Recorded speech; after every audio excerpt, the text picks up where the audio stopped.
outstanding program and one of the best coaches in Tom. He's a great friend. Just a synopsis of the game. I thought we were, tight or tentative the whole first half.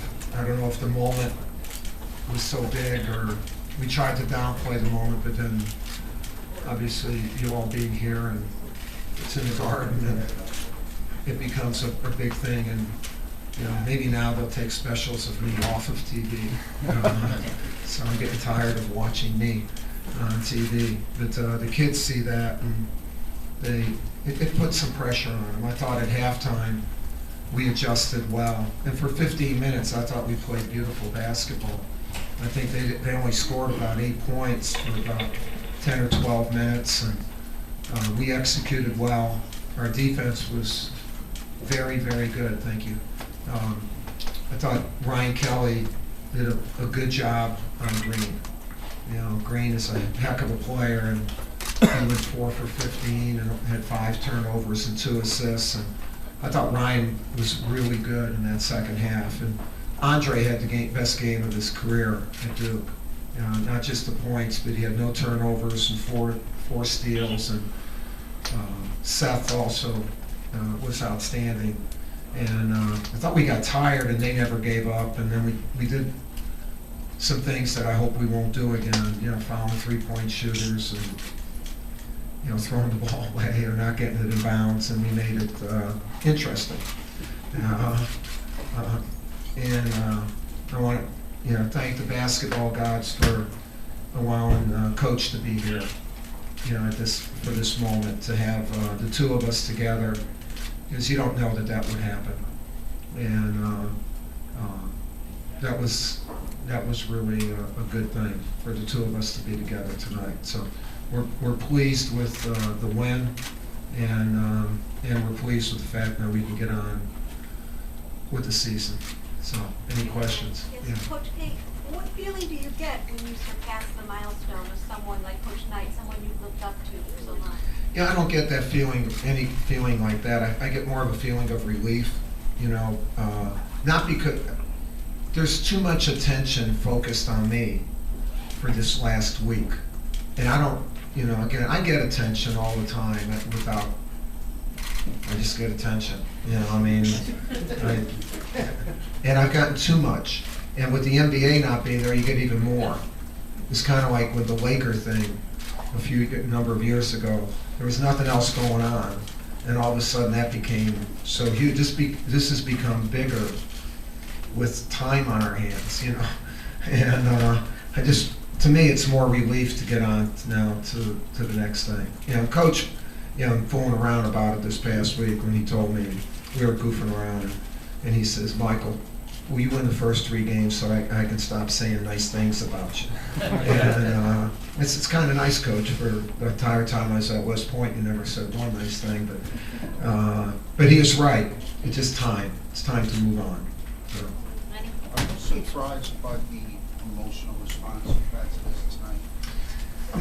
I'm not surprised at the emotional. It's an emotional moment because it is an historic thing. I realize it's a big thing, and Coach is there, and the other, my whole family is here, but especially my brother. And I told my team after the game that they don't think that I look up to anybody, because I'm Coach K. You just, kids don't think that. And I said, I've looked up to my brother my entire life. And my parents have passed, but to have him here tonight was a really cool thing. That was a good thing. I'm glad he made the effort. He's not been in great health. He's got 2 artificial knees, and he's had a bad back, and from being a fireman for 37 years. And so for having him here, it was a real good thing. Your embrace that you had with Bob after the game, any insight you wanted to give? Well, I just told him, I said, Coach, I'm not sure people tell you this, but I love you. And I love what you've done for me, and thank you. And he says, boy, you've done pretty good for a kid who couldn't shoot. So I think that meant he loves me too. I'm going to take it as that. I'm going to take it as that. Coach, as you reflect on everything that's happened, did you find it harder to build Duke to an elite status or maintain it once it became elite? No, maintaining excellence is much harder, and you have to do it with different teams. You know, you don't get to, you know, we don't have Jeter or Rivera, you know, for 15 straight years or whatever. And you have to do it in intense competition.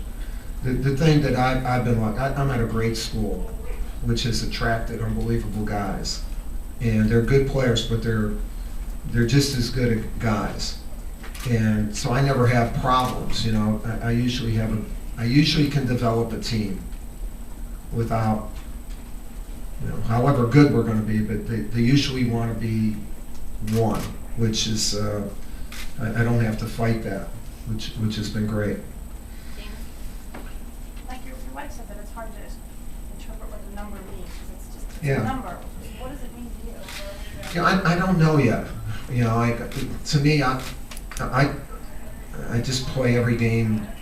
I coach every game the same, and they just start adding up. I think it'll mean a lot when it's all over, and I don't know when that'll be. Yeah, I want to win a championship with each team that I coach. So I'm more into that because that's the moment you want for a group. I think this is a program moment. There are a lot of my former players here. I don't even know who is here, but I'm going to go see them afterwards. And I think about 25 or 30 of them. And to have some of our Olympic players here. You know, Chris and Carmelo were here, and it's a shared moment for all the guys and me. Coach, do you ever think back to those first couple of years Yeah. at Duke when things are rough and think about what could have happened, if all I this don't think happened? about what could have happened. I think about what's happened as a result of what did happen. You know, my 5 years at Army and the first 3 years at Duke, total we were 111 and 106. And in both places I had amazing commitment, and I don't think I would have done with my teams what we've done if I didn't know what it meant to lose and build and go through a lot of hard times. I mean, those are 8 years. I'm not complaining. I just think you need to go through that. You need, as a player too, you need to get knocked back because then you change. But the commitment from my university both of them never changed. They were there all the time. So when I look back, I don't regret those days. I remember them because I don't want to lose like that again. And I'm more into not losing than winning. You know? You said you're sick of seeing tributes to yourself. Yeah. What is it like to be you? How does it feel to be number one in it? I don't know. I look in the mirror and I don't see Brad Pitt. Let's put it that way. I'm more of a realist. I know that I'm a very good coach, and I get really good guys, and then it's up to us to just fight like hell to try to win. And that's kind of all I look at all the time, even with our national team. It's all really, Last question for Coach? You mentioned Ryan's working Yeah. against Draymond tonight. Your team actually did really well on the boards against Michigan State, which has a reputation Yeah. for being very good. What was the key to that tonight? Well, the commitment to, first of all, respect for them.